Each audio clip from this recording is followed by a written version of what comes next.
So you do when he's your friend, you might not when you're his employer. I see. We were talking yesterday about. That's going into the book. Yeah, I have a list in my drawer at home. There's a book in my future. Now, mine's more of a, as it was told to me, city council version after I've done a year. You know, I got lots of stories. And that's how do you get those picky stuff, as it was told to me. There are some really cool stories, the best stories that told me was the retirement party. Really? Good stories. Harry and Ed showed up. I guess they don't. Oh, you did? They don't do coffee, so you pour coffee. I'm on to get that one Ash. I don't know, my brain would have functioned that heavily yet. Hi, Bessie. how are you? This is Todd Barnes, Raymond James. Good to see Yeah, you. welcome. Welcome. Look forward to speaking with you today. Happy for you to be here. It's always a good day when you start in Madison. So Aw, that's very nice. Where are you based? I'm in Atlanta. Yeah. I grew up in Athens. Are you doing that? Been in Atlanta for 41 years. But We still have one for you. yeah, well, you know, my wife laughs at me all the time because over the years, of course, I've been coming to Madison since I guess I started doing work here in '96. I'll say 96. But whenever I'd be stuck in traffic, things would go bad, I'd call my wife and I'd say, all right, we're moving to Madison. I've had it with Atlanta, we're moving to Madison. We haven't done it yet. But Yeah. Well, you know, if you'd acted on it 20 years ago, yeah, that's right. you could. Yeah, you'd have been in a better position. Now? That reminds me of the woman who did a ribbon cutting yesterday for a lovely lady that has a great shop. Anyway, the point is, she was talking, well, you know, as soon as I can move here, I'm just like, girl, you will never get here. I mean, I love you, I wish you could, but. The new townhouse development in the county is starting at 660. Yes, and good morning. Because when I heard about it, I was like, what? Okay. I'm back in the right place. Did I hear that right? For a town? That's a lot. That's, when I was looking at townhouses in Miami, when I lived there, they were 250. But now it's probably not the same.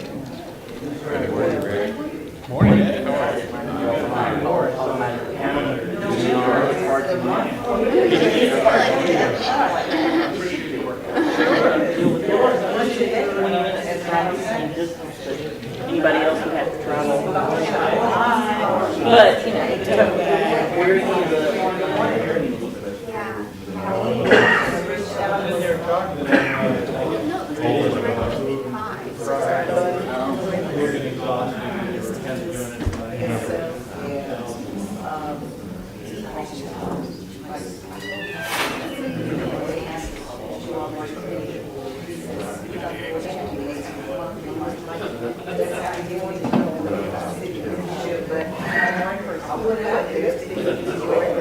I'm ready to say, I'm here.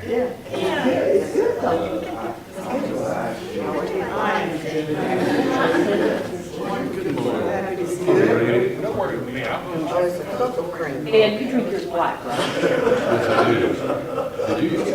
Ashley got your coffee.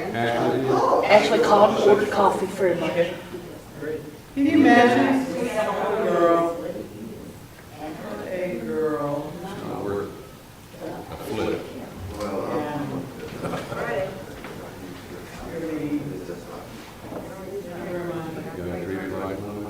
I know, right? Listen, that's how I grew up.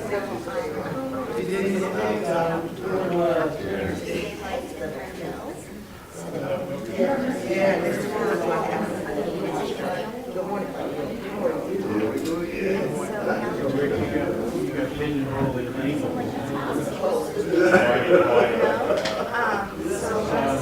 door.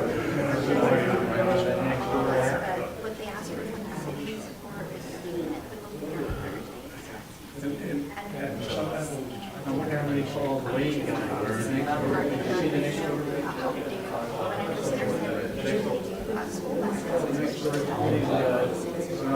Facebook, local, there's a lot of names you can see. Snake, right? Snake. I don't even know. He's the one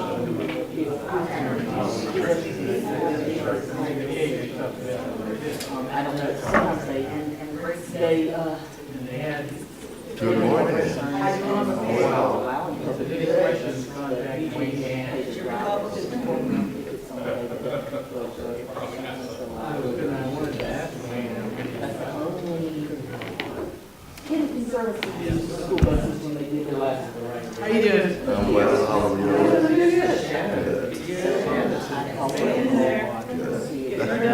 That's what we do. And Maria, I see Maria so long. She's doing good. And I haven't gotten over the food pantry either. I can't go over there. Going very well. Busy, busy. I noticed a certain dog at some point. I know we they're doing the Thanksgiving. Yeah. Good morning. We're going to call our meeting to order. Would like to welcome you to our meeting this morning.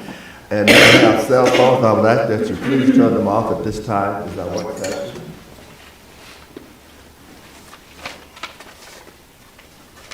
We will stand and we will have pledge of allegiance by Mayor Pro Tem Black and prayer by Councilmember Reed.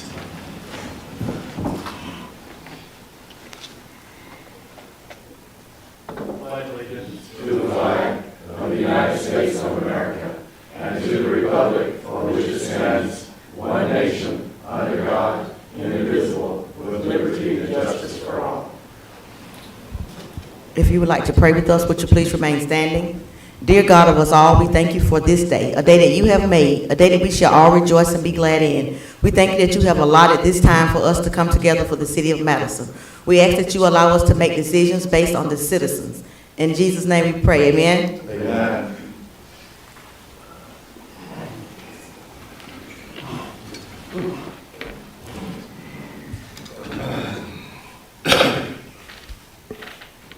First on our agenda this morning is our Convention and Visitor Bureau quarterly report by Jennifer Rosen. Jennifer, welcome this morning and thanks for being here. Thank you, Mayor and Council, for having me. Is this okay? Sound good? Okay, perfect.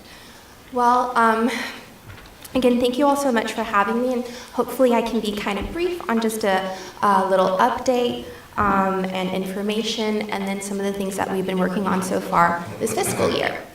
So I always like to start with our mission, which is, of course, to boost economic vitality and development by inspiring tourists to come, stay, and take part in the local tourism economy, and highlight our team, our board. And I did want to highlight 2 additional new members on our board since I was last here, which is Joshua Alexander.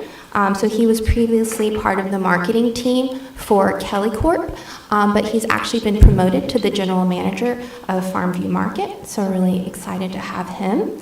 And then also Himanshu Bhatwala we added this fiscal year, who I believe is also a board member for your all's Corridor Design Commission. And he's, of course, the owner of the Holiday Inn Express, what was formerly the Budget Inn, and several other lodging properties outside of Madison. And I did want to make a quick mention on Carol Sanchez, who's moved into our executive committee as secretary, and she's, of course, a county elect and the park manager for Hardlabor Creek State Park. And it always is good to mention our city representatives. So our city elect Karen Weibel is our chair. And then you all recently did elect to our board Charles Marvel, who's the hospitality manager with Mad Hospitality.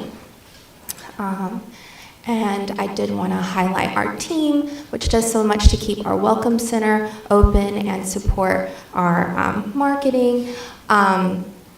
And also just note, we did just make a new hire, Miss Vicki Harris, to help serve as an information specialist, keeping us open those 360 days a year that we service visitors after the loss of our sweet Linda Willard, who is part of our team.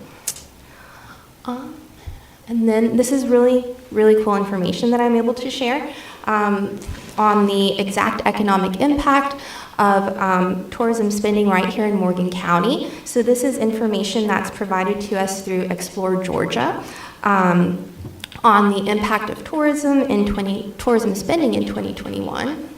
Uh-oh. Oh, look. I didn't know it did that. Tourism spending economic impact in Morgan County in 2021. And before I get in the numbers, I know that our Councilman Latham likes to know, how do we get those numbers? So I was ready this time. So the analysis is commissioned by Explore Georgia and conducted by Tourism Economics. The analysis is based on multiple data sources, including the U.S. Census, STR, Longwoods International, Georgia Department of Revenue, sales tax data, and employment and wage data for the Bureau of Economic Analysis and Bureau of Labor Statistics. By combining these data sets, a comprehensive view of visitor activity is developed that's consistent with official economic and industry data for the state. So we're really lucky that they create this for our county, because it would be really hard to decipher it for ourselves, and it shows exactly what tourism does for our area. So as you can see, we have a full recovery from the pandemic in our tourism. Total visitor spending is up year over year almost 30% and shows an economic impact of $55.5 million. And if you look at that in just what is the difference in our individual households here in Morgan County, that would be $703 tax savings for every household. So just showing how important tourism is to our local economy. And even if you look at pre-pandemic numbers, that is a 10% jump from what we were pre-pandemic.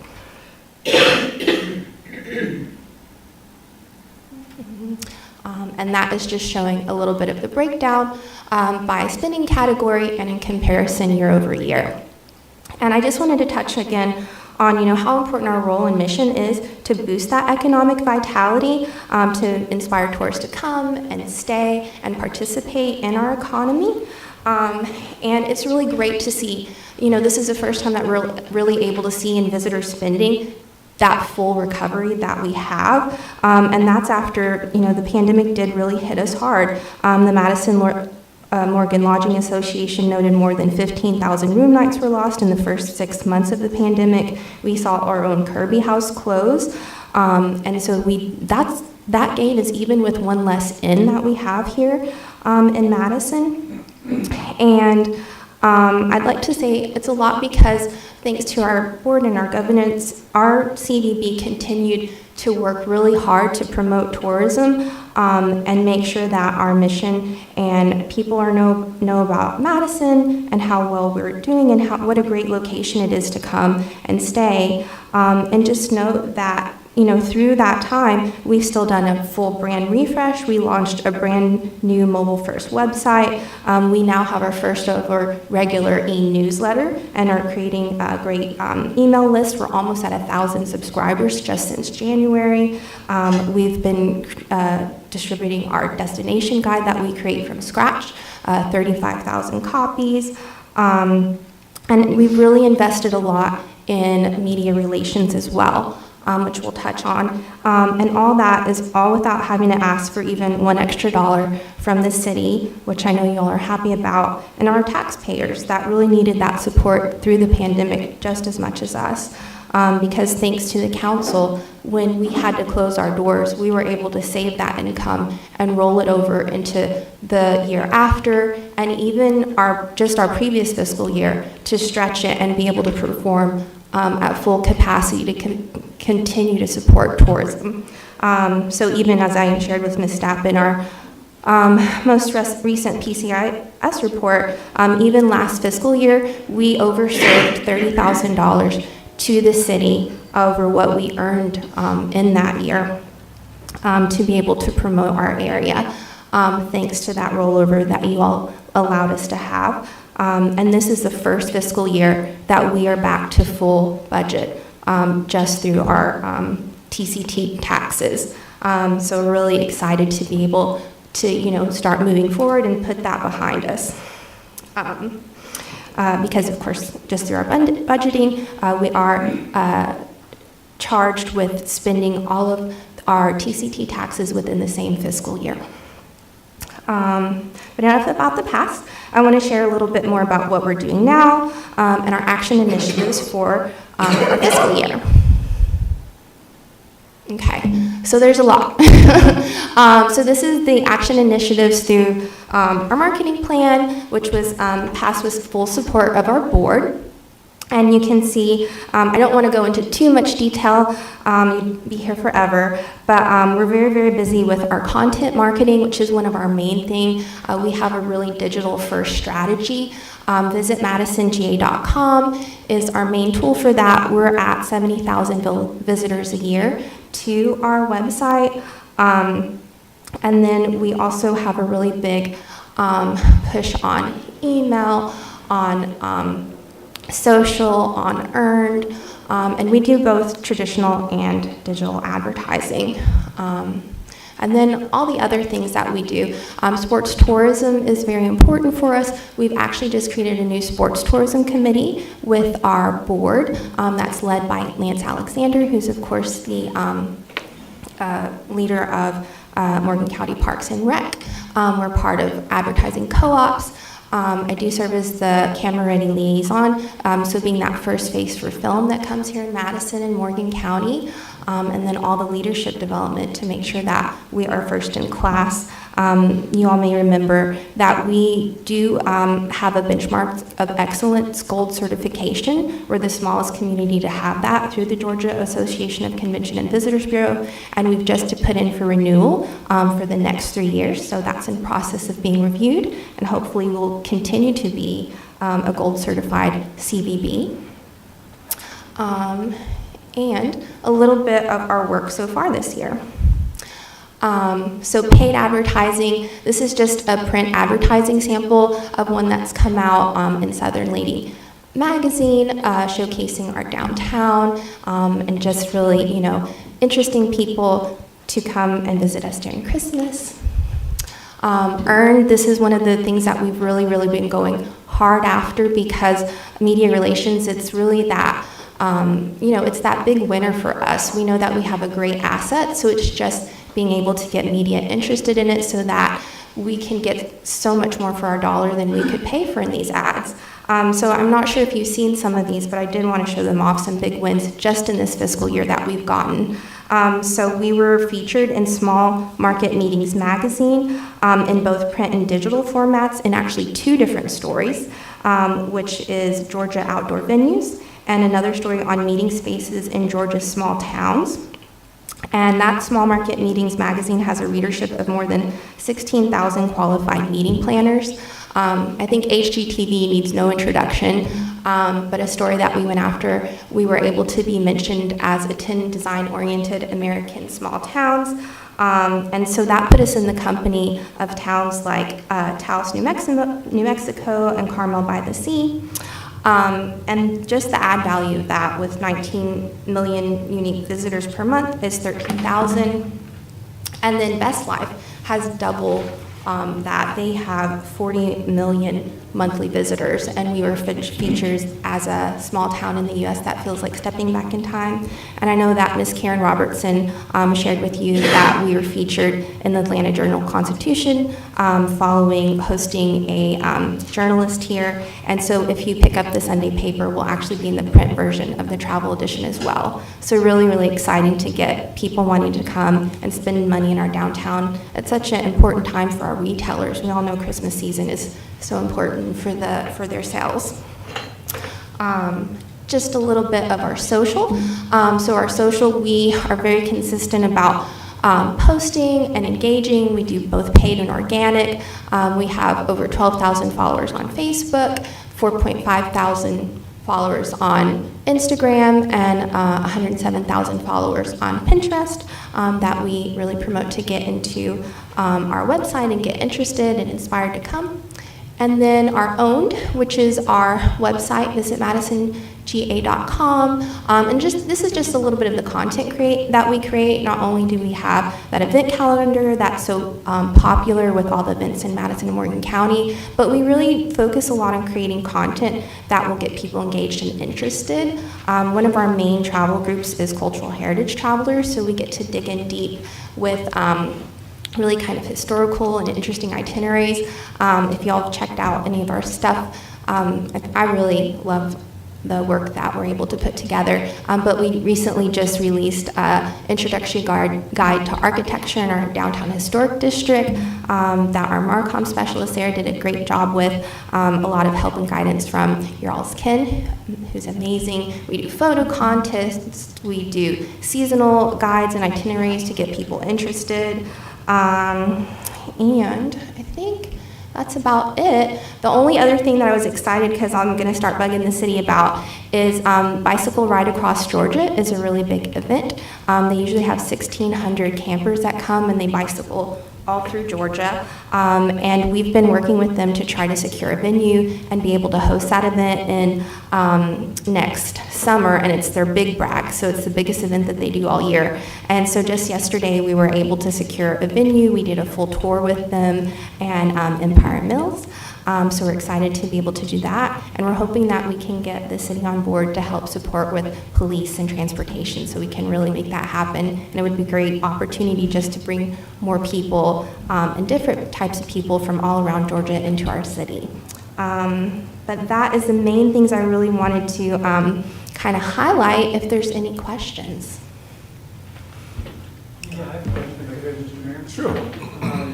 You said, I believe, was it the revenues are up 10% over pre-pandemic levels? Can that be interpreted to mean that the occupancy rate of our hotels or the ADR has also gone up 10% since pre-pandemic? It could be. So it's hard to say because pricing is so dynamic. So you can't really equate it with room nights, but it's just, it could be that pricing is up, it could be that it is their occupancy, it could be so many different things, but we know at least bottom line that overall revenue is up.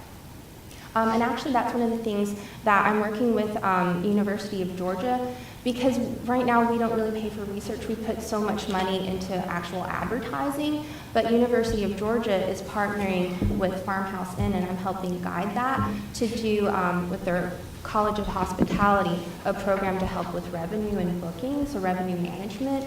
So we were able to connect with them and just give them lots of information. They're going to do a survey, and their students are doing a full review into STR data, into economic snapshot data that Dr. Salazar does with their area, and to just all kinds of information to help not only them, but they'll be able to present it to us as well. So I'm hoping to be able to make an event when they finish up their project around January or February. So we'll have even more detailed information about just what is like occupancy and visitation that we don't usually put money towards doing because research is very expensive.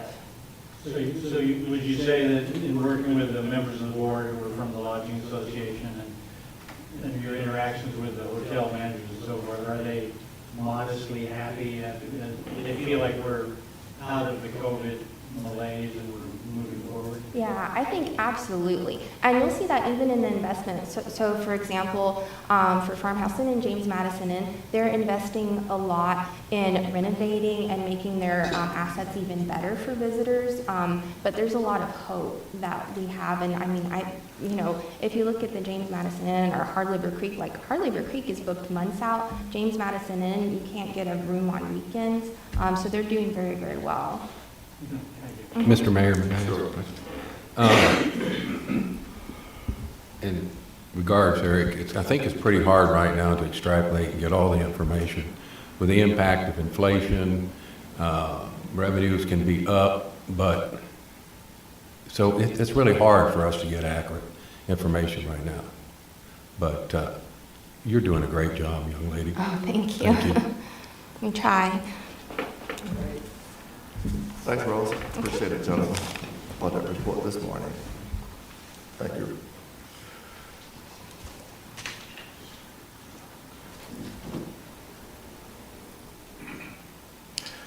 Discussions on municipal finance manager panel? Yes. Mr. Mayor, Sure. are we going to get college credit for this course today, this update? This is something we really need.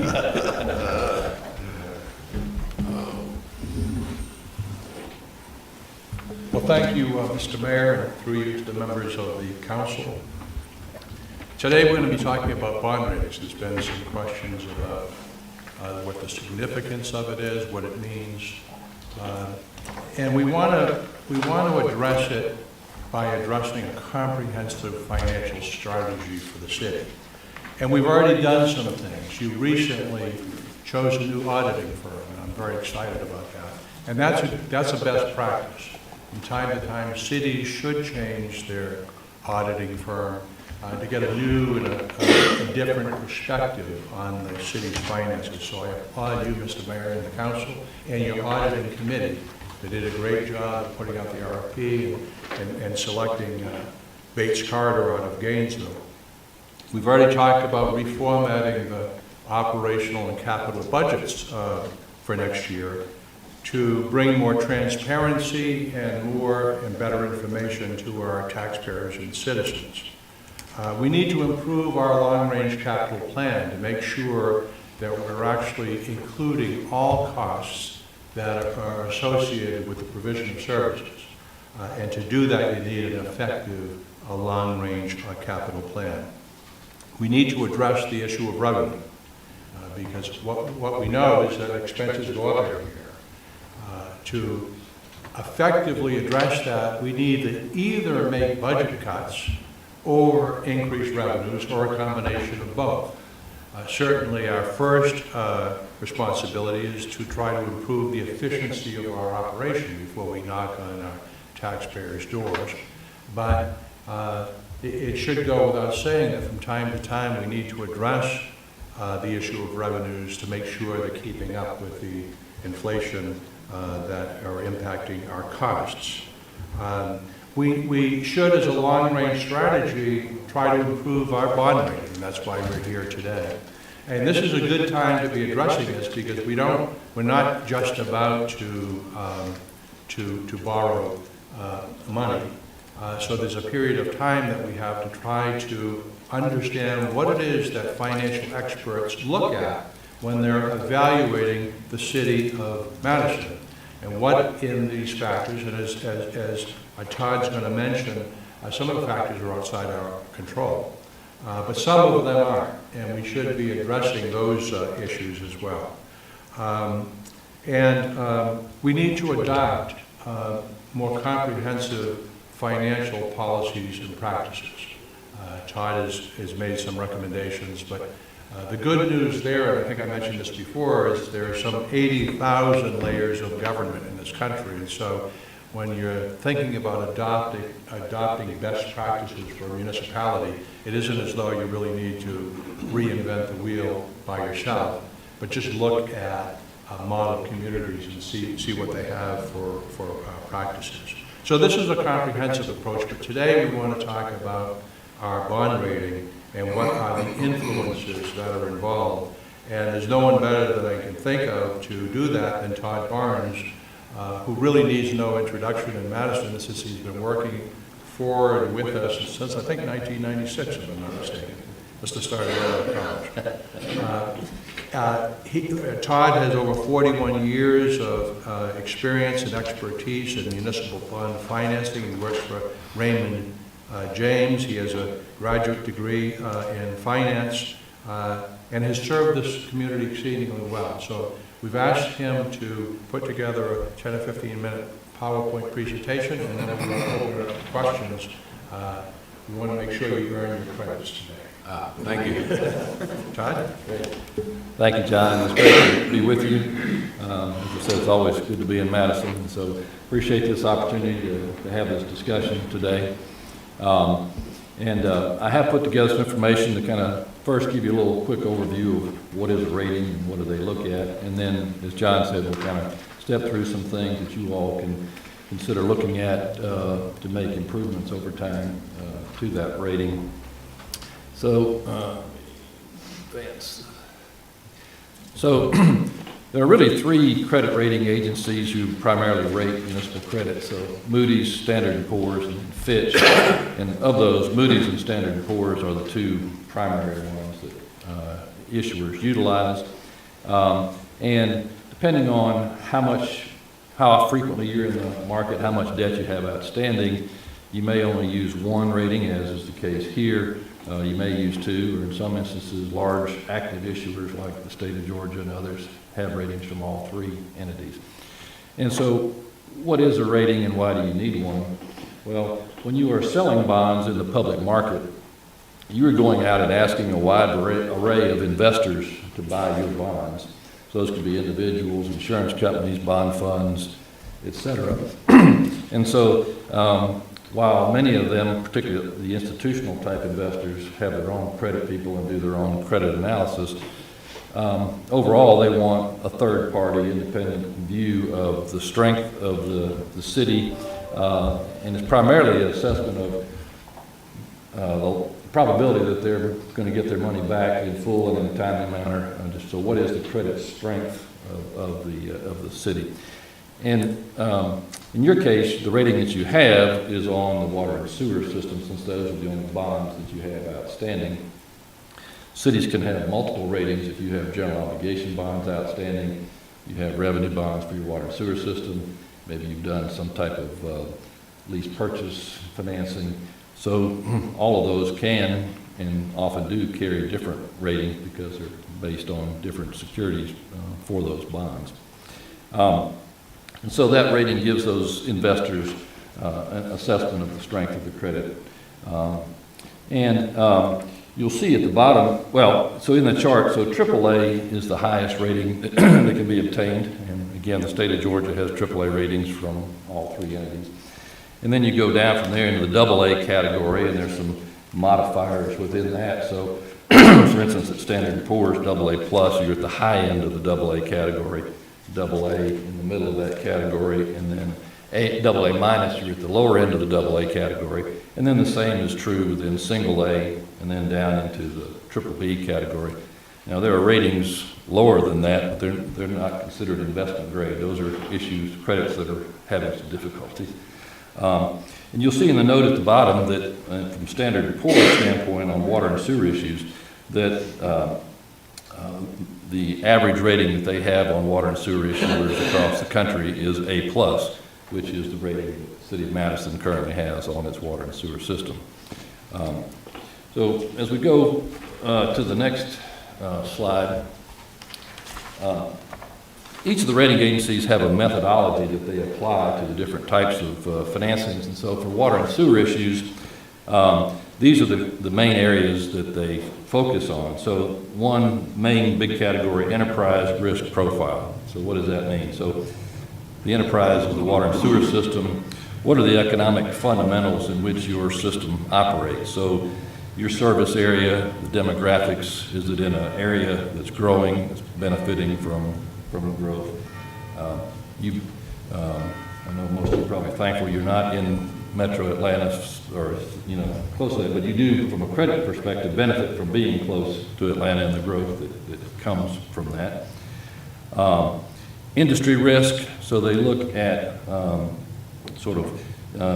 your system. What are some of the, again, some of it's economics, but the environment in which your system operates, the customer base, any kind of risks there. Market position. Well, typically, water and sewer systems, you sort of have a monopoly, but in some places there's competition, whether you may have a county and cities competing for service areas. In some cases, there's even some private entities, but that's not the case here.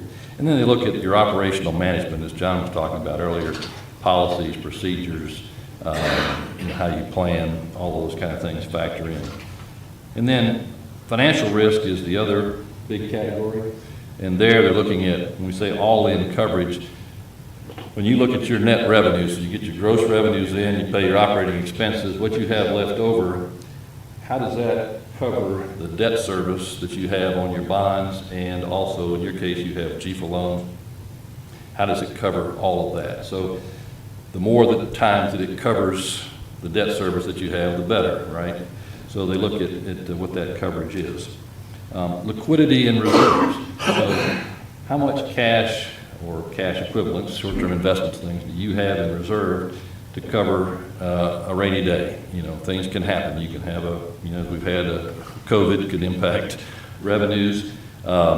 We've seen systems where cities and counties where they've changed their financial software, and sometimes that results in billing problems for a while, and you can have a, impact of revenues coming in.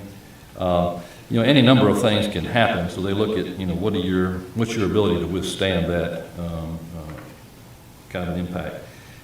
Debt and liabilities, just how much debt you have relative to your system and revenues.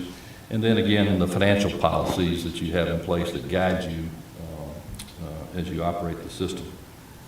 And then at the bottom, so when they're going through the process, they kind of create a base assessment of you, and then there are modifiers that can increase or decrease what that rating assessment might be based on how you're doing. So if you have strong financial planning and budgeting, that's a positive modifier and can bump you up. Same with debt management and capital planning.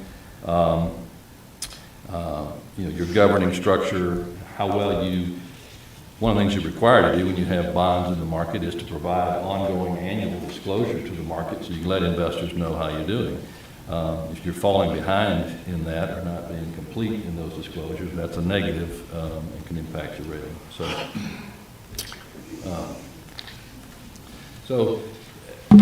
how does that all translate to how they view Madison? So again, they have you at an A+, which is on average with what they've done across the country. From an economic standpoint, you have an operating budget of less than $5 million. Now, for you and I, that's not chump change, but it's a pretty decent budget. But in the overall scheme of things, they view that as a small, relatively small operating budget. And so it's a slight negative adjustment to other credits that they rate. As I was saying earlier, you're located near Atlanta, so that's a credit positive. Moderate customer concentration. So if you look at there, is your system, your revenues, heavily dependent on one or two big customers? And in your case, Georgia Pacific has always been, your largest customer and revenue provider. That's a moderate concentration adjustment, so a slight negative adjustment. But they've been a good customer and been good community involvement. So they're a large, obviously very strong company. So it's not a huge negative adjustment, but it is something that they always note in their reviews. Service area poverty rate is above 10%. Again, that's one of those factors that John mentioned is really outside of your control, but it does come into play. And again, operating management. From the financial side, fluctuating debt service coverage. And what they've seen there is a couple of things. One, after you had the bonds, then you took on the GFA loan, so you added a little bit of debt service, so coverage came down a little bit. But also, and we'll come back to this, but it's been a number of years since you've adjusted rates, and you've done some things with tap fees, but as far as the regular monthly bills. So your expenses have been going up and revenues have, not kept up quite as much. And so the level of coverage has come down below certain levels. And then the other thing they look at is talking about those reserves, so what they call liquidity or days cash on hand. You have, as of most recent financial information that they'd seen, about $2 million, a little over $2 million in cash reserves, which is, for you all, that covers a number of days of operation. But as they look at it, just the total dollar amount is relatively low compared to some other, credits of A+ or higher. So those are their sort of assessment currently of the city. So what are some of the things that you all might consider going forward to impact the rating and ultimately move it up? And it takes some time. Rating agencies, while they issue the rating initially when you sell bonds, and they come along and do periodic updates. And when they make adjustments, either up or down, that's not something they do, snap judgment, and they like to view trends. So if you make changes, they want to see a couple of years of operations with those changes in place to see how that's impacting things. So some of the things that you all might consider going forward are, some small annual rate increases to sort of keep up with the cost of your expenses going up, as opposed to, every 7 or 8 years or something making a larger rate adjustment. I think most of our clients that have gone to doing smaller annual adjustments, they feel like there's less impact on customers to do it, and it keeps them in a positive state. And trying to maintain debt service coverage of at least 2 times for your bond debt service and 1.6 times for all of your debt. What does that mean? What does that mean exactly? So, just to keep it simple, if your annual debt service or principal and interest payments on your bonds are $1 million a year, if you have net revenues after expenses of $2 million a year, and you get sort of 2 times coverage of debt service. Right now, when you look at the all-in coverage of here, they're suggesting 1.6 times or better. You're about 1.4 times now when you look at debt service on your bonds and your GFA loan together. The net revenues divided by that, it's about 1.4. So trying to get that up over 1.6. Mr. Mayor, may I just ask a quick question? Todd, I've been on the DDA for a long time, and we have that GFA bond on West Washington and that sort of thing, which, yes, I can understand we're not covering the debt there, but as we grow and get buildings in there, get additional stuff in there, the more we can do, the better, because we increase all our revenues. Absolutely. And we could talk about that in another bullet point coming up here is making those investments to improve, expanding existing businesses, attracting new businesses, and even looking at new service areas are all ways to boost those revenues and that coverage. Good question. Is that the city's GFA or the DDA's GFA? There are 2 GFAs. Yeah, the GFA debt that I'm looking at here was taken out on the water and sewer system, and I don't remember. Thank you, Monica.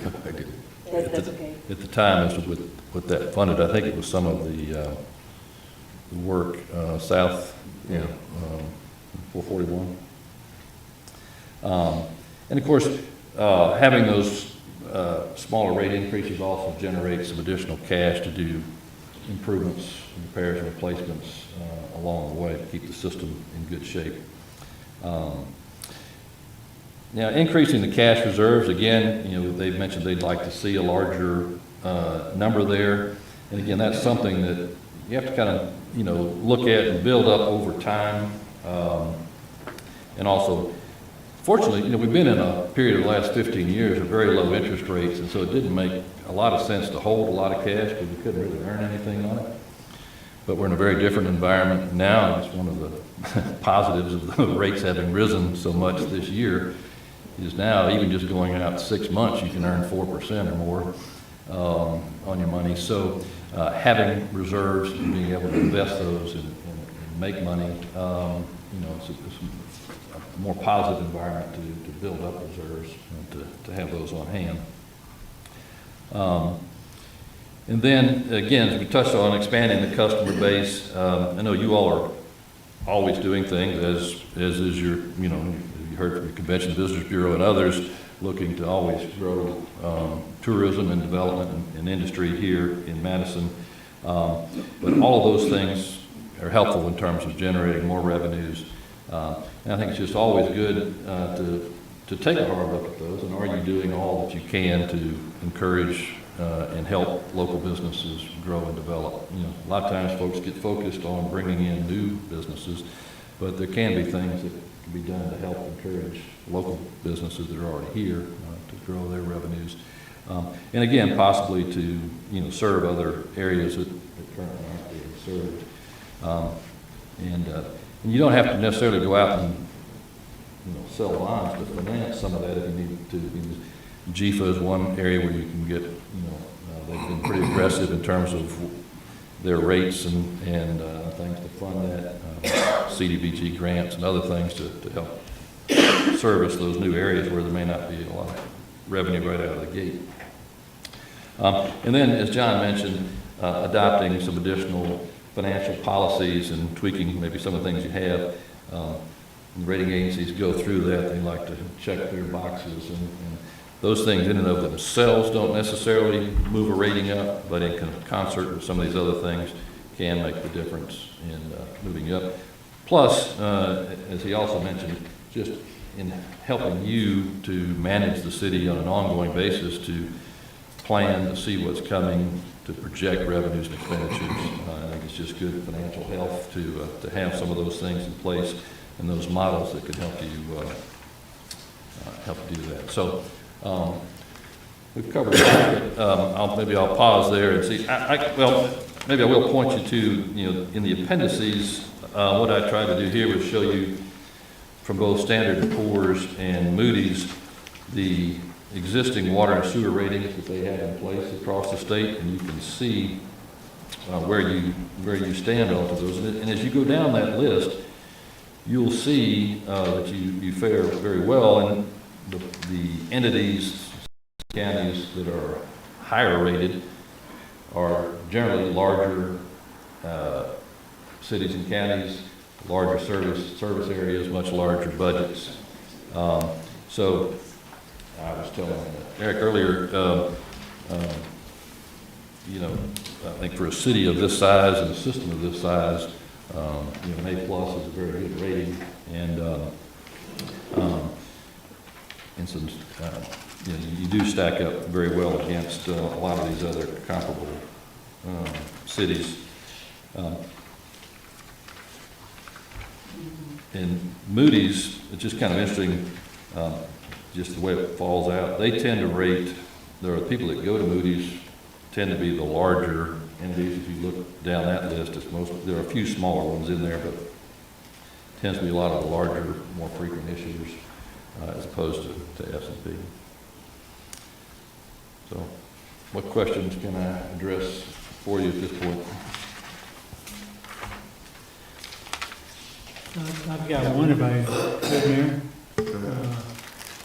I've got a copy here of the S&P Global, which I guess is that's the main operator there. Yeah, right. And it does have one line, let me read this to you and get your opinion on it. As far as making changes that might improve our rating.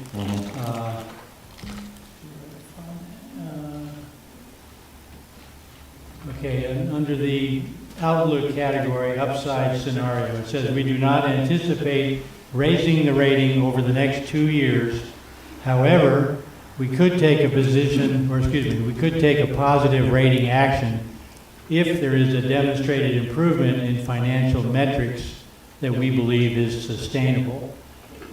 I'm reading that as kind of a layman here. They're sort of hedging their bet. They don't anticipate doing anything in 2 years. However, if we do something such as what we recently did to initiate the rate review study, and then if that did lead to greater revenues, do you anticipate it being possible that the rating could be upgraded within the next 2 years? Or? We have seen them do that, yes, sir. So, you know, you go back to them in a year, or if they conduct an annual review, and you're able to show those things have been implemented, and you know, if there's been time to demonstrate any improvements in the revenue or balance sheet basis, that always helps. So they will take action. They're just saying they're not, in the normal course of things, it normally takes them 2 years to see things before they do it, but they will raise or lower rates, in the interim if there's reason to. And if I could just add one comment that I kind of learned, the bond rating we currently have isn't a reflection of the city bond rating as a whole. I didn't realize it was specific to the only areas, the enterprise funds where we've asked for bonds, where we floated bonds in the past. Correct. So it's just simply water and sewer. Right. And that was kind of, in my learning process on this, that was kind of a revelation to me anyway. Right, because you really haven't been in a position to not issue any bonds based on the general credit of the city. The smaller little financings we did through the DDA back in 2013 or 14, 14. That's town park. yeah, and those were done on a private placement basis, so we didn't go to the public markets. We didn't have to get a credit rating on that. And I should say our plan is to take Todd's report and translate it to issue a report to you with what it means and what our goals are. We've got some policies that we need to address. We have practices, for example, reserves that need to be addressed, and that'll go into next year's budget. But this is a great overview of the things that we need to consider over a period of time. We might wake up and find ourselves. I'm struck as a newcomer here that even though we're average, there's nothing wrong with that. There's nothing average about Madison. Our staff is extraordinary. Our downtown is extraordinary. Our school system is extraordinary. Our community quality of life is extraordinary. And we should try to get out of the average category to the above average. And that's the feeling that we are past. I used the term earlier there that y'all sort of punch above your weight. I don't know if you were boxers, but that's I can't punch above my weight. for some of us it gets harder and Some harder of every us year. have a problem. Yeah, but and if you look, a lot of the other cities around the state that are of your size are going to be lower rated, A or triple B plus or whatever. So you're already above average as compared to your peers. And so getting into that AA category is a laudable goal, but it puts you in typically in a category with larger cities and counties. Mr. Mayor, may I ask just one more question? Sure. Since the rating is on our utilities and our infrastructure, basically the sewer and water, to me, I think that what we did as a city, we generated a system capable of handling far more than we needed, okay? So it's underutilized capacity. Correct. That needs to be expanded either by increasing, revenues, but I think by getting more new customers and optimize the production of sewer and water. Right. Well, it's a good point, and we mentioned that in here. A couple of things happened when the expansion treatment capacity was done in 05. Then we had the 07 and 08 financial crisis, and that sort of delayed or set off, some of the development that might have come to take advantage of that. And of course, we've recently had COVID. So you can have some things that have impacted, bringing in some additional growth. But it is an area to focus on.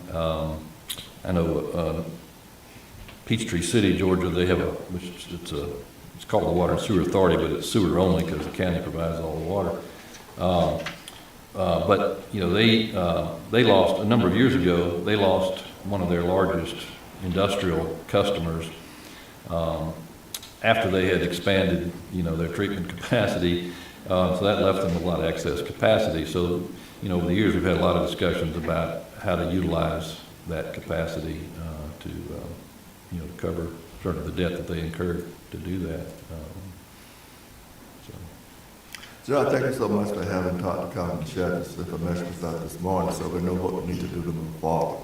Todd, thank you so much. You're welcome. Appreciate that. And to your point about, training or, we, one of the things we do, do a lot of this with school boards particularly, but we do it with cities too, is to put on a board training, if you will. And I know in the, I don't know, I'm not exactly certain with the GMA or whatever, but to the extent that you need sort of continuing ed kind of hours and things. I know with GSBA, we're a certified trainer for them, and so instead of paying a fortune for others to provide that training, you know, we do it at a minimal cost, and you can get, you know, hours of credit for that. So we're happy to, whether you get credit or not, we're happy to come out and put on any kind of training online. More credits to graduate from high school.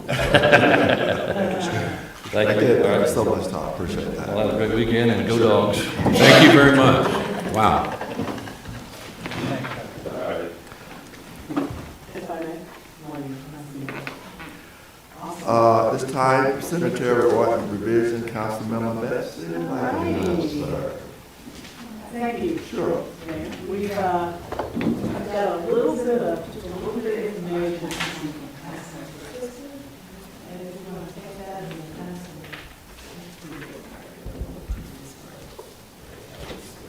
Sorry.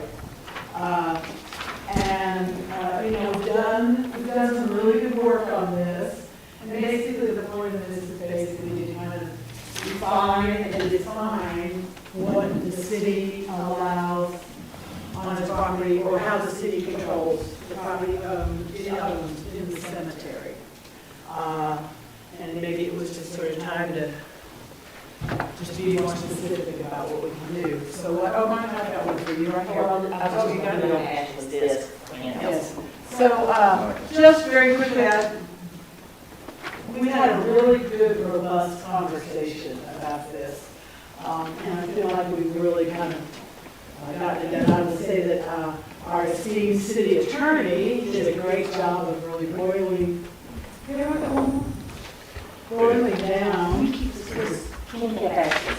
I'm so sorry. I got it. Boiling down exactly what it is. So you'll see the very top kind of gives the language that the city attorney has said about how he feels about this ordinance, and then you'll see in the bold in the ordinance itself, which is there shall be no artificial decorations placed upon any portion of the cemetery which is owned by the city of Madison.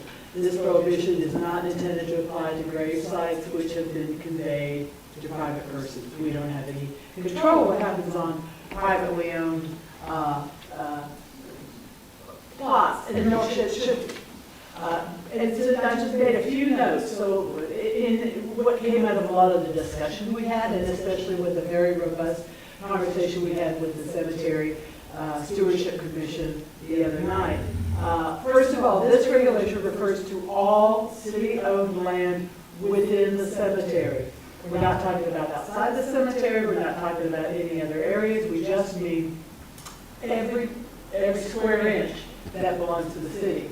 The regulation doesn't prevent permissible special activities on the city property, of which there are sometimes, and we're not saying anything about that. And then you'll see within the cemetery grounds on the city property, there are several permanent installations, structural or vegetative.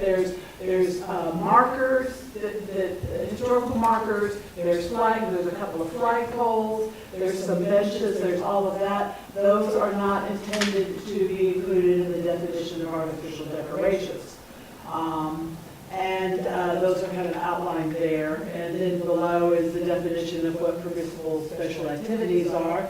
And then below that is the response from the Cemetery Stewardship Commission, which says they support limiting future use of artificial decorations, and they understand that there is no intent for the proposed cemetery policy to impact permanent installations or permissible special activities. So that's kind of it in a nutshell. It just sort of simply addresses what the city wants to see happen on its property within the cemetery. So, Betsy, I think you have some concern whether you want to put this policy, attorney take to think about our citizens and what's happening over there. So, does this meet your expectation as to what can and can't be love the simplicity to which that we were able to boil down this ordinance that just was neutral, was just sort of more defining what we want to see happen on city property in the cemetery. So yeah, this is, I'm just curious how the other, or Mr. Carter, did you have a comment about this? I do. I was going to talk about procedure just a moment. This is a really neat ordinance for the cemetery. The way we've done it, we've got the cemetery commission established, and we've given them authority to actually make the regulation. So the cemetery committee would look at the proposed regulation. They would then submit it to the city council, who would review and approve it. And once done, it becomes a regulation which is enforceable, with the penalties and so forth set forth in the cemetery ordinance. So what would probably happen, and what I would suggest, is that the cemetery committee, who is really up to date and right there looking at all this stuff, prepare the regulation, and we might want to add, to make a definition of what we, to define artificial decoration if you think it needs defining. Get that ordinance, get that regulation stated just like the city cemetery commission wants it, submit it to the city council, who would then at one of our meetings review and approve it. Then it becomes an enforceable regulation. So it's a simple procedure, and this language is intended to be completely neutral of any politics, any other type of discriminatory activity whatsoever. It's just, and it actually mirrors a suggestion that the Madison, Wisconsin, y'all remember when we talked about the Madison, Wisconsin situation? I agreed with a lot of what that gentleman said, and that's where I looked at neutral, enforceable legislation, and this is what I came up with. Mr. Mayor, if I could just add, I really wanted to recognize Betsy and Mr. Jimmy for putting together what I think is a great set of recommendations for us to consider. And I would be remiss if I didn't mention our staff, whose challenge it is to keep our cemeteries beautiful. And we all know that we're expanding, so it's going to be more and more difficult for Mr. Tewksbury and his staff to maintain, and having a great deal of these artifacts makes it more difficult for the maintenance crew. Right, that's another reason for not wanting artificial decorations on the place, because you have to go over there and maintain it. And although it has not gotten out of hand at all in Madison, and we have beautiful cemeteries, I have been in other cities where it has become an issue, where people just putting a tremendous number of artifacts out there in memory of their loved one, but it just gets it makes it very difficult for maintenance. And if I may, two things. The nice thing is to nip it in the bud before it does get out of hand, and then it becomes more reactive as opposed to proactive. As you said, I mean, it hasn't gotten out of hand. The other thing, just to point out, and only not to bombard you with too much information on one sheet of paper, but the staff had provided sort of how the artificial decorations are already defined in the cemetery handbook, referring to what the guidelines and suggestions are for privately owned property. And there are arrangements, it includes arrangements, funeral designs and floral pieces, memorial floral pieces, holiday decorations and floral pieces, small statuary or personal items, candles, votives, solar-powered batteries and such. So we already have those definitions that in there, and if as staff and maybe cemetery commission looks at it and decides maybe they want to even expand that, include other items that would be artificial decorations, all the better. Again, as this gets developed, I think that I feel as Cemetery Commission seemed to think that they wanted to refine some of their own policies as we were moving forward with some of this. Just in looking at it and seeing that maybe there's some language that could be tightened up to even be more clear and more precise, and be proactive in terms of what's happening on the privately owned property. Well, Councilmember Whitehouse, thank you so much for taking on this challenge. Okay, so if I may, so what, you kind of said it, but if you could repeat, what would you say our next steps were in making this effective? I would say that the first thing, the first step is going to be for there to be a meeting of the commission to formally adopt the proposed regulation. Once adopted by the commission, it would then be submitted to and placed on the agenda for approval. It's called, the way it is submitted for approval by the mayor and council. That would be placed on an agenda. It would come up for a vote in the normal course of our approval process. And once approved, it would be placed in the usual minutes of the commission. That would, once approved, just all you need to do is put an approval date there. Gotcha. Right. Perfect, all And right. it's done. Looks like we got it rolling. Thank you very much. Thank you. And thank you for all of your help. Okay, Monica. Yes, sir, I'm next on the list, but I thought I also would just add to that conversation just briefly that based on the direction and the feedback I heard at the commission meeting the other night, I think it's entirely possible that they will have our internal procedure is that we will draft changes based on the council's direction on policy. We will provide those to the committee, let them review them, give feedback, and then their next meeting is the first.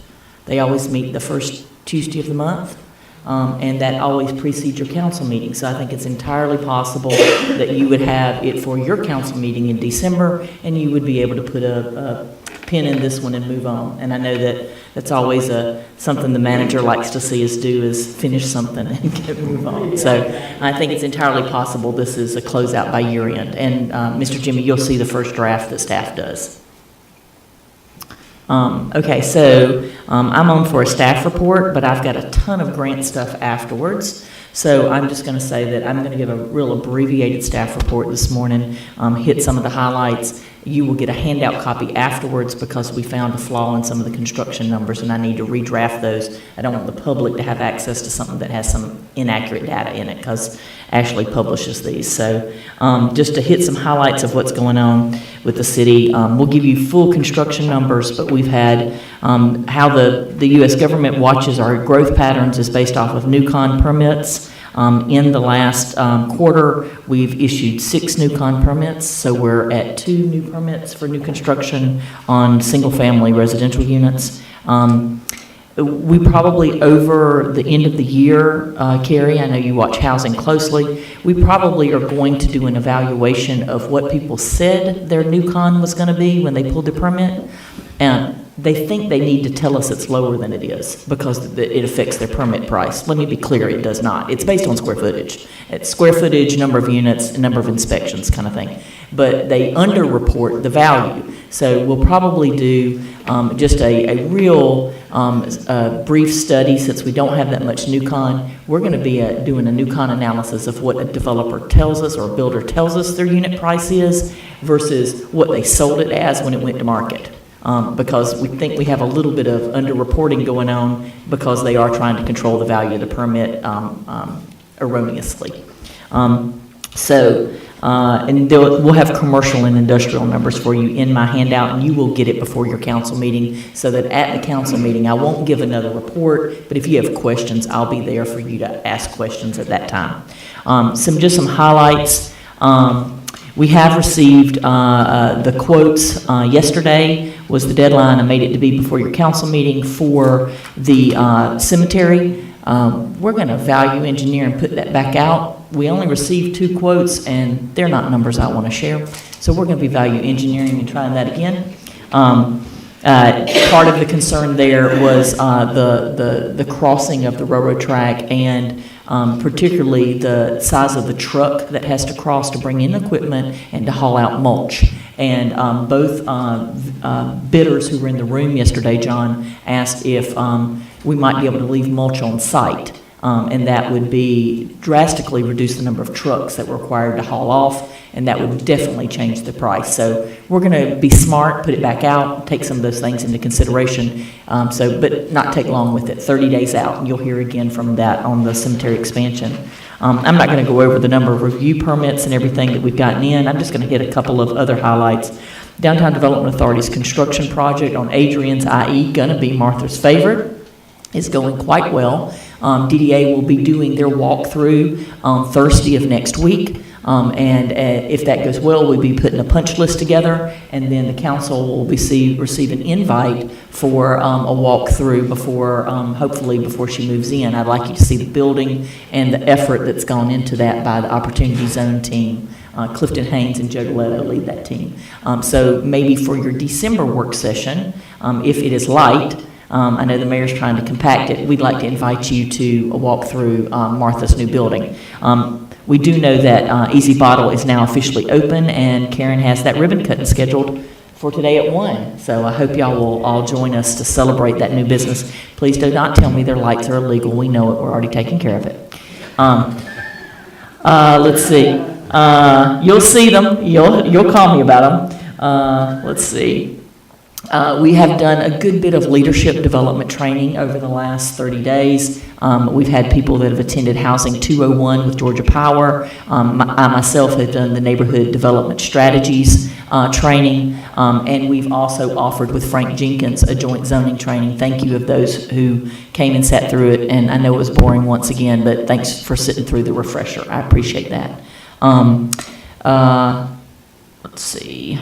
I was asked to highlight that the Public Arts Board will be and has approved the moving of the Tree of Life statue that's be moving from Town Park up to City Hall in tandem with your renovation. So I know that we're excited about that. And the tractor has arrived in Town Park, in Lambert Park, if you have not seen it.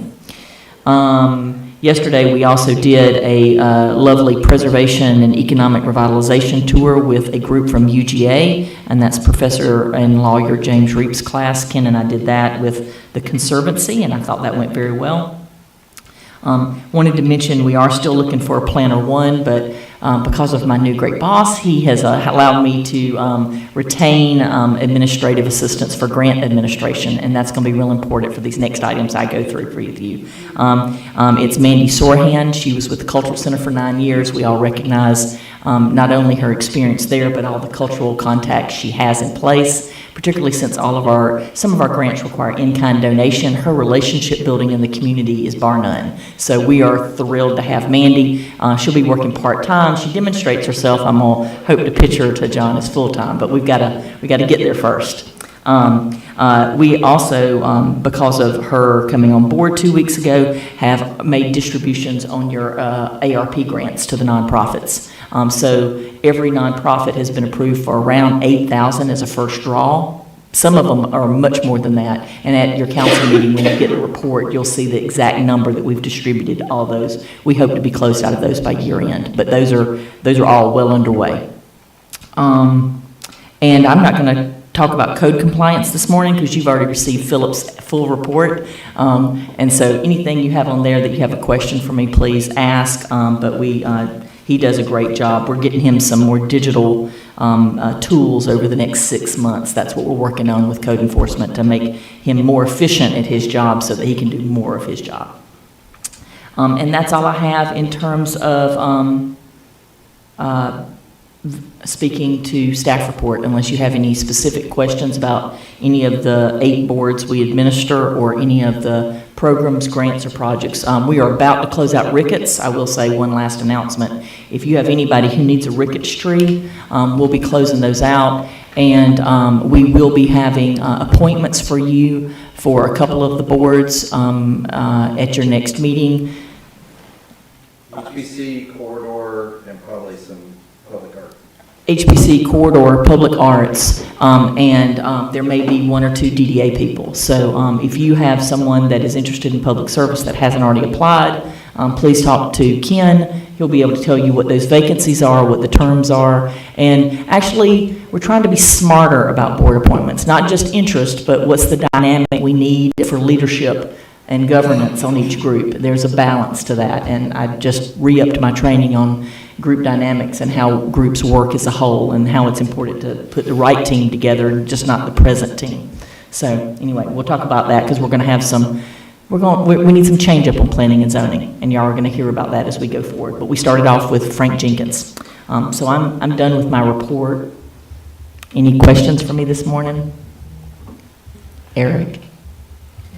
You haven't gotten to the TAP stuff, right? That's- No, sir. I'm gonna work down all the grants as the mayor calls on me. Okay. Thanks, Mona, for your staff report. Yes, sir. Now we go into your other report.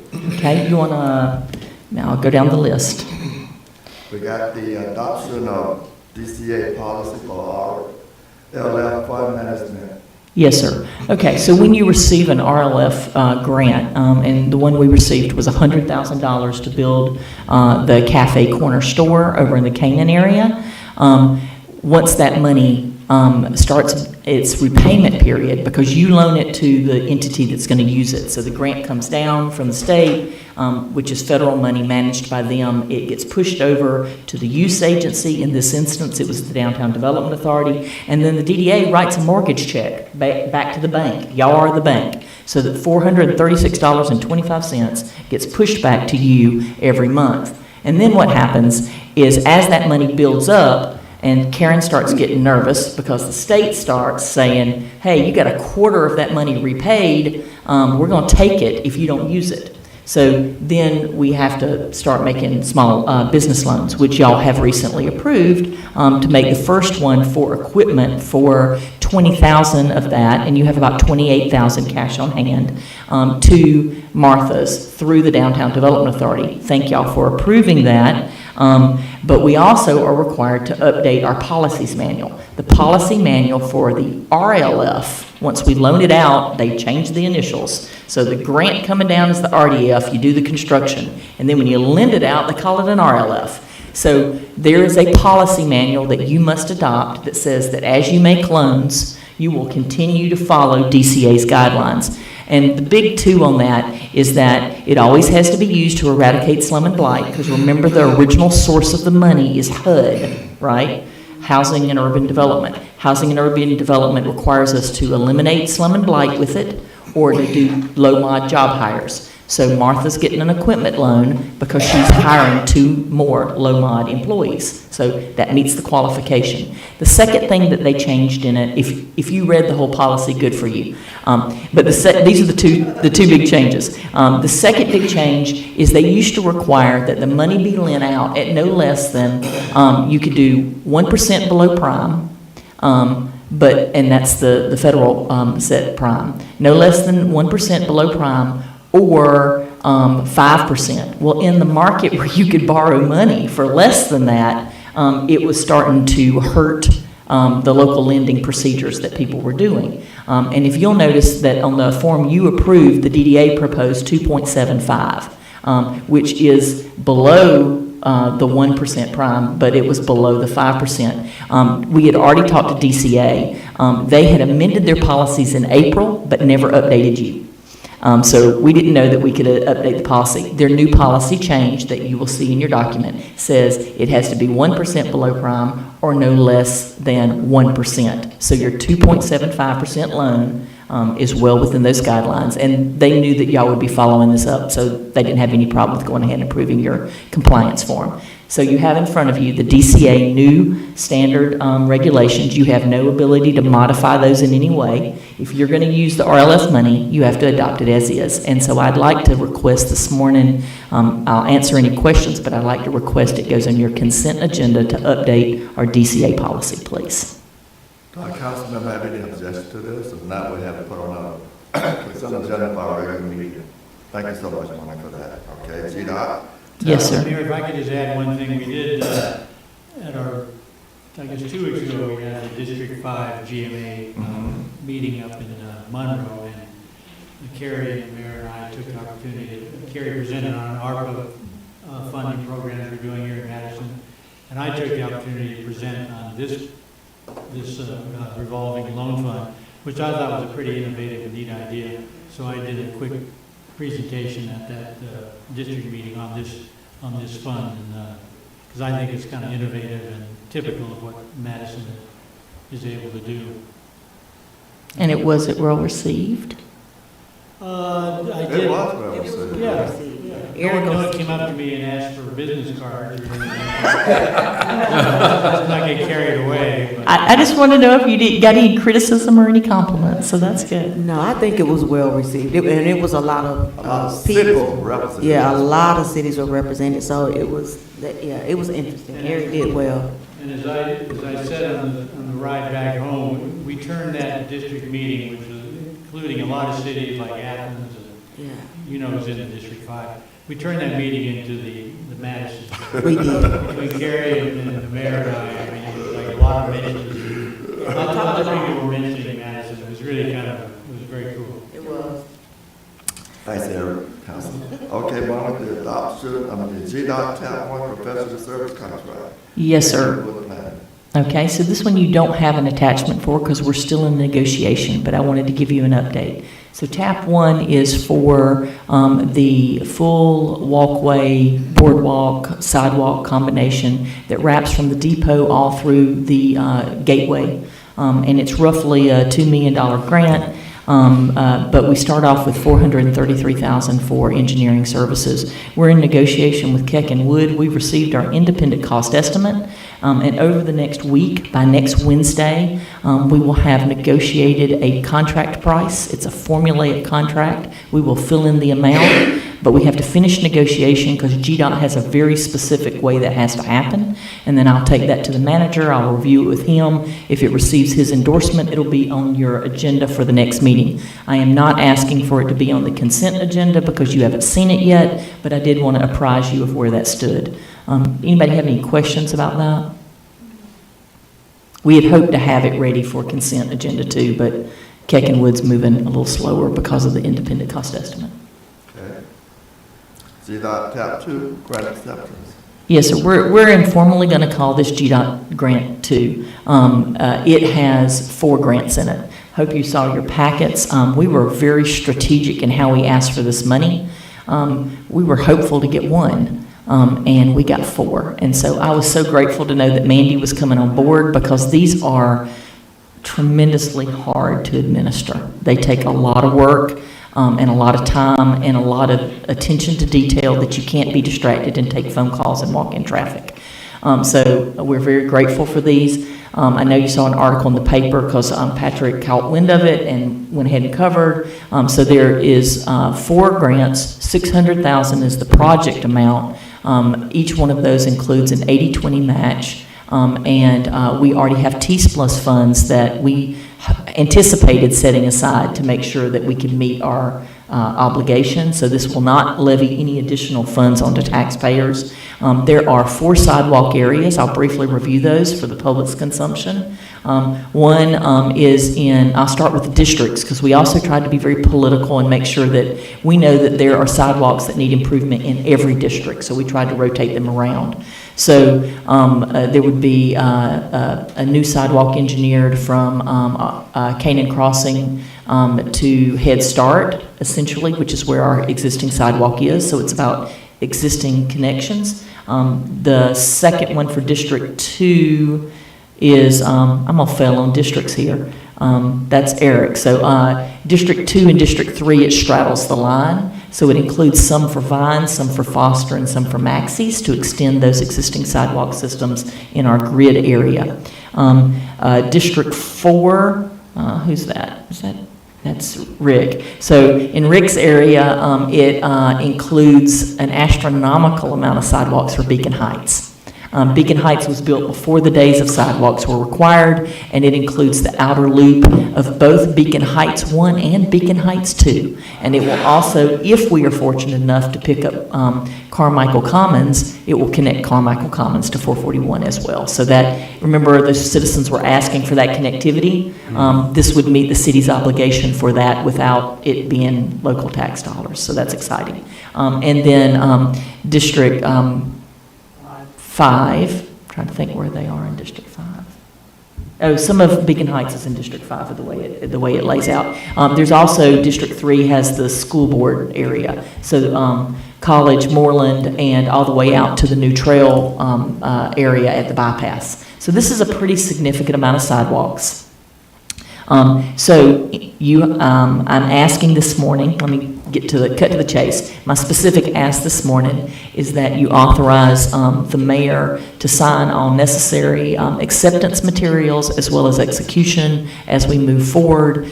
Usually that signator is myself as the project administrator, the LAP certified project administrator, Karen Stapp as the finance director, and then it's usually the chief executive officer, which would be Fred.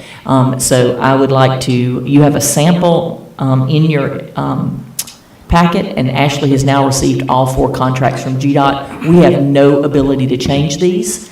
They are immutable, and they will all 4 be individually acted on your docket, but I'd like to ask for those to be on the consent agenda, if you're comfortable with that. Could the council have any problem with that? We will add that to our consent agenda. Thank you so much. And just let me say this, when we receive these grant applications, they always come across my desk. I meet with Monica most time. She works hard to make sure that our city receives these grants. And I'm grateful that our city manager has allowed you to hire some part-time help to help you out. And hopefully it becomes a full-time job soon. But we thank you for the hard work that you do. Well, if y'all don't know, there's some of course you know, there's some once-in-a-lifetime money coming down the pike right now, a once-in-a-generation money coming down the pike. And so Mandy and I are sitting in on several training sessions. We were in on one on GDOT yesterday, and there were at least 4 grants we could apply for. And since we have T-SPLOST funds, the goal is for every dollar we have at the local level, how about we pull down 3 or 4 in federal dollars, 8 if we can? You know, why not make our capital improvement program based on leveraging our taxpayer dollars that we're pulling back? Because if we're not getting them, Eatonton is or Greensboro is, so you know we're better. Mr. Mayor, if I could, I have a similar story to tell. I was at the Membership Advisory Committee of Georgia Municipal yesterday. I've recently been appointed. It was in Perry, and one of the 3 topics that were discussed were grants. And a shocking number of cities in Georgia just do not have any capacity, and many never apply for grants. And I was sitting next to one mayor from a city of almost 50,000, and I said, "Do you get a lot of grants?" And she said, "Well, we got one 2 years ago." And that's a city of 50,000.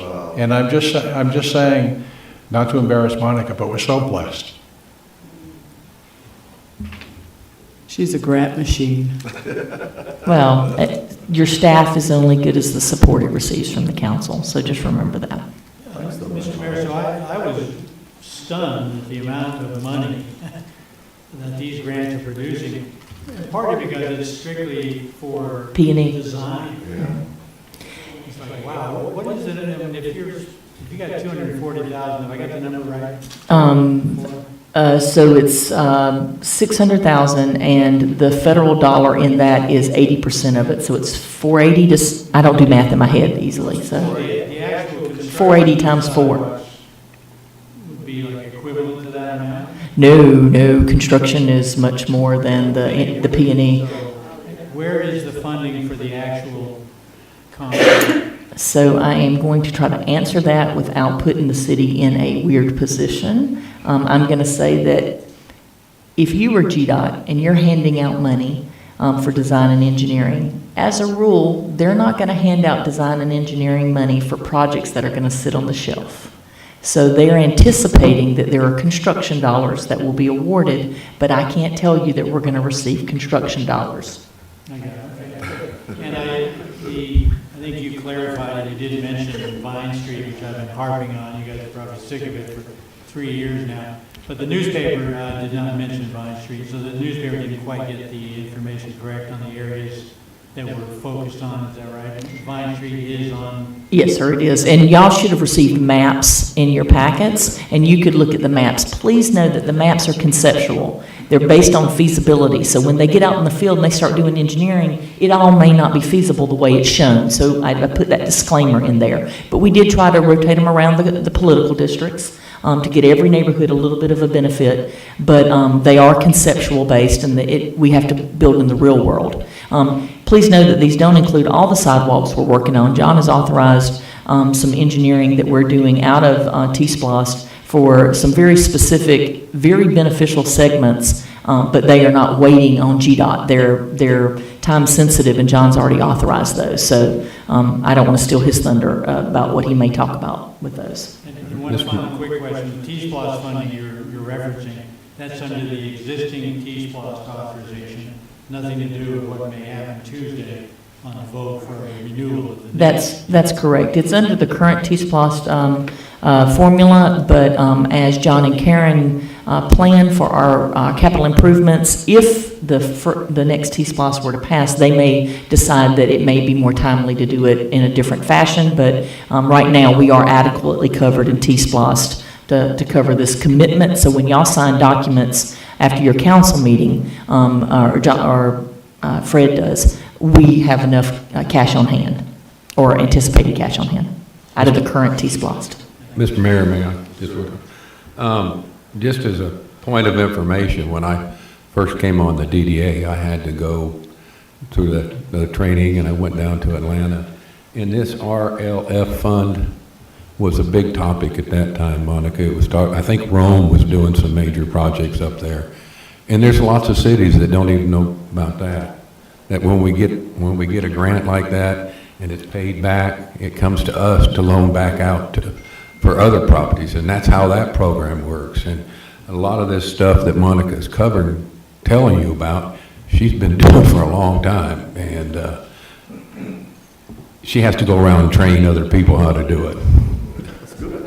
Thank you, Monica. After that commercial, I'll just briefly hit that we are in I didn't mean that negative, don't.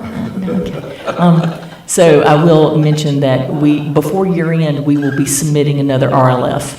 That RLF will be for demolition funds for the liquor store in Adrian's. It's all about timing right now. And so we will be applying for roughly another $100,000 for demolition funds, because remember that falls in the category of eradication of slum and blight. If we receive that grant fund will come down to the city, be loaned out to the DDA. The DDA will do the demolition. And despite what they think, they do have to repay it back to the city. So that money will come back to the city at a low interest loan, and that will add to your small business assistance fund pool. So you go from $100,000 in your pool to $200,000 in your pool eventually as that money. And so every time we can find an RLF, it'll continue to be added to your small business assistance pool. Does that make sense? Last one on my list, Mr. Mayor, may I do that? Okay. Yes, so you've received materials for the construction contract for Bain Development Group, LLC. They were the lowest responsible bidder. Again, we're really the fiscal agent. We're not handling a lot of the process, but you're party to the contract, and the money has to move through you. So our grant writer, which is Allen Smith Consulting Group, they are also our grant management group. They have reviewed the bids. They've chosen the low bidder, or helped them prep their paperwork, and all the contracts are ready. We might be the last group to sign, because Boys and Girls Club, if you'll remember, this is roughly supposed to be a $1.5 million facility. It's way over budget. It's going to be closer to 2.2. It smells like your City Hall project. Construction prices are just higher. So they're going to have to fill that gap. You do not have to. Remember, your obligation is $750. That $750 is coming directly from the grant source, so our taxpayers have no money in the game, and Boys and Girls Club has to close the gap. They are subject to the contract because their responsibility is that gap, as well as their $750. So we are now ready to proceed with construction, and I would like to ask respectfully to put it on the consent agenda for the mayor to be able to sign all authorized documents, understanding that the review has gone through our grant administrator, and Mr. Jimmy will receive his final copy when we get the final version. But that draft is ready, and it's a typical AIA contract. Anybody having a problem with this going on the consent agenda for our next meeting? So be it. Thank you so much. Any questions about the Boys and Girls Club project?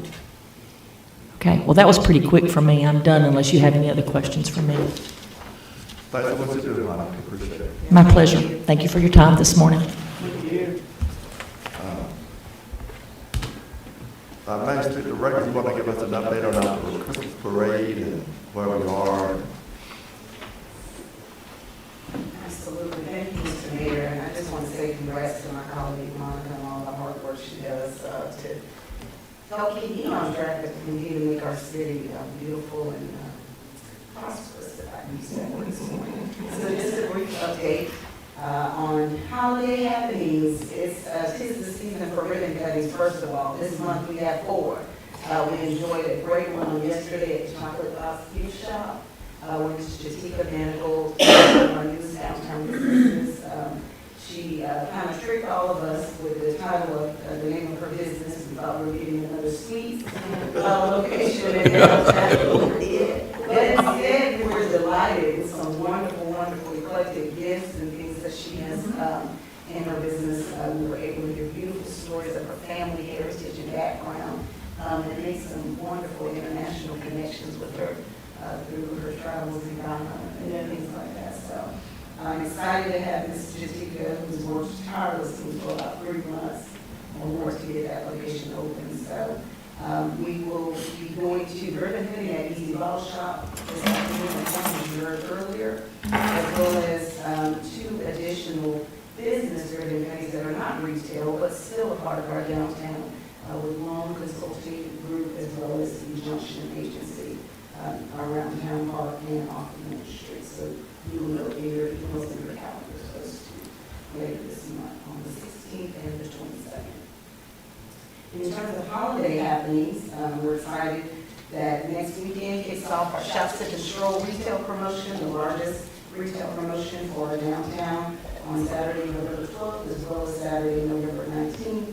We'll be having lots of specials, complimentary refreshments around in our businesses, as well as some live entertainment. The holiday decor is going up, whether you like it or not, it's happening. So embrace it. People are have opinions about holiday decor and when it should go up, but you know it's the season. Let's be in the spirit. So also excited to announce this is an inaugural event on Tuesday, November the 22nd. Our Mayor's Christmas Tree Lighting, which is going to be an annual event, will be taking place on Tuesday, November 22nd at 6:30 p.m.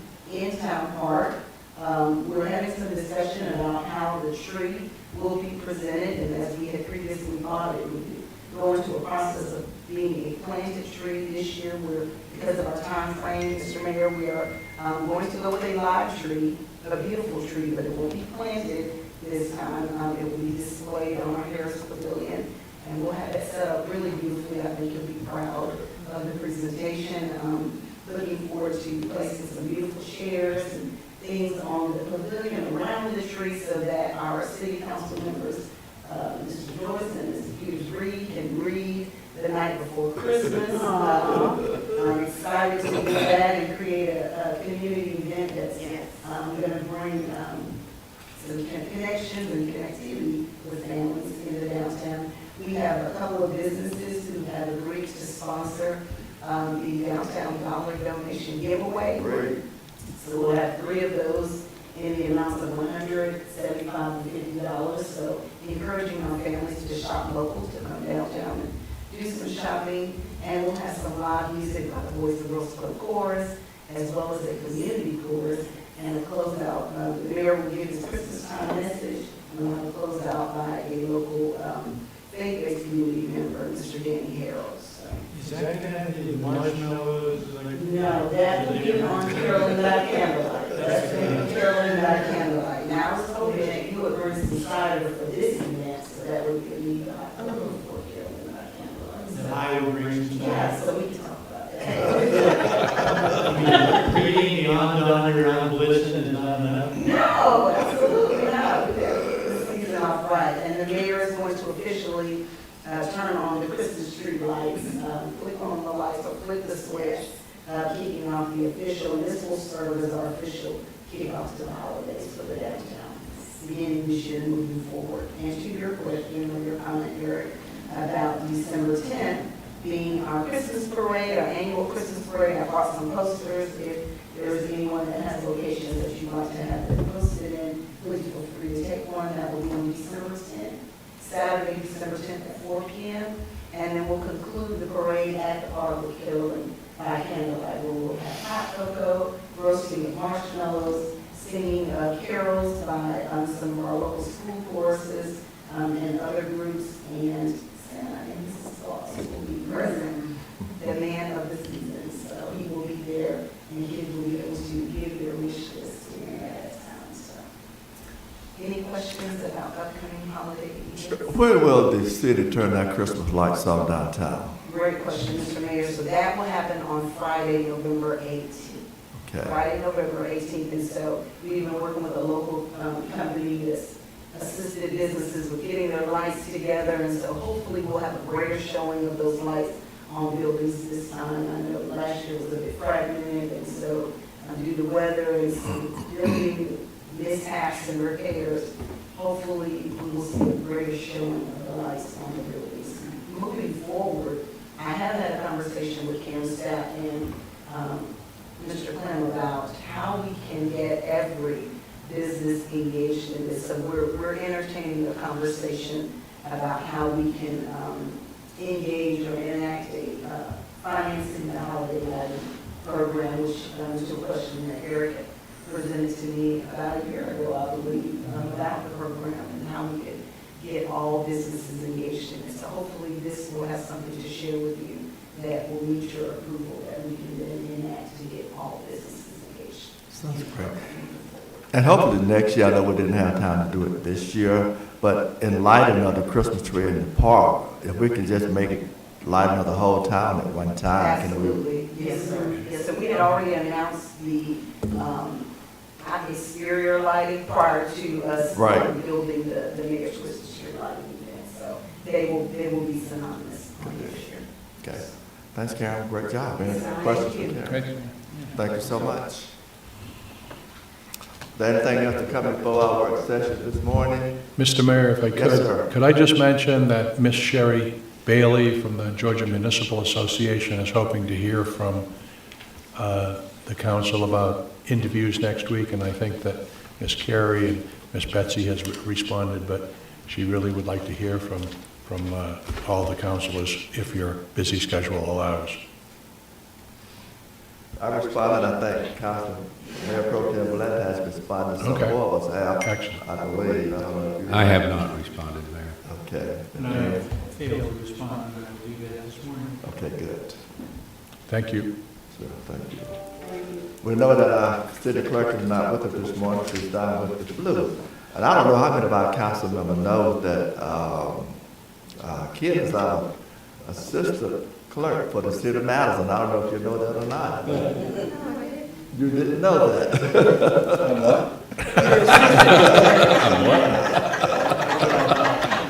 Maybe he takes minutes in the absence of our clerk. She's like, thanks, Kim, for stepping in this morning. Oh, come on, you've been called worse. I'm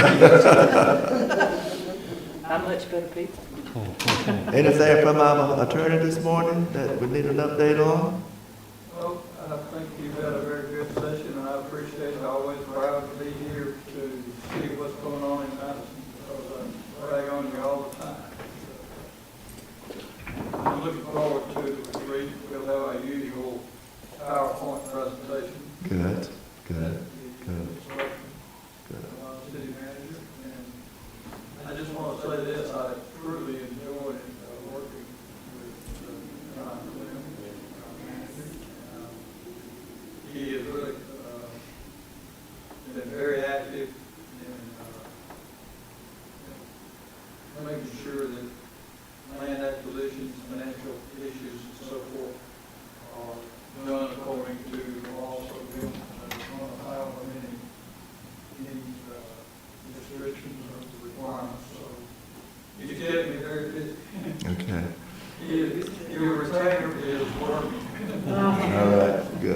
good. Except for he doesn't appreciate my Boston accent. So I'm trying to work on that. Mr. Mayor, may I say one thing? I was in Athens at UGA for board training for GMA in the Carl Vinston Institute, and Madison got rave reviews of everything that we do. So I just want to let you guys know to continue doing what you're doing, and thanks to everyone.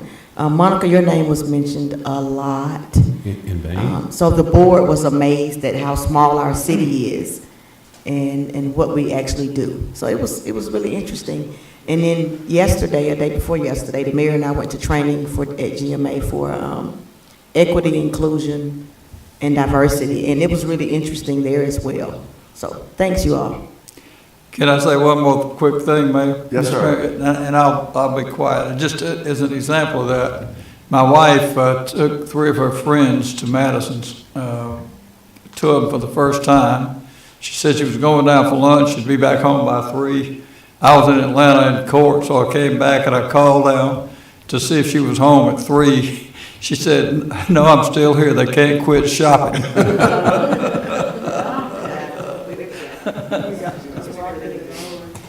So I just want to add 2 most recent ones right quick. One is I was finishing my CD training down in Dublin, and the leader of the training, who's a Georgia Power rep, said there was a lot of bragging on Madison, but he specifically said that he and his wife came and he had to drag her out of the downtown because of the amount she was spending on retail.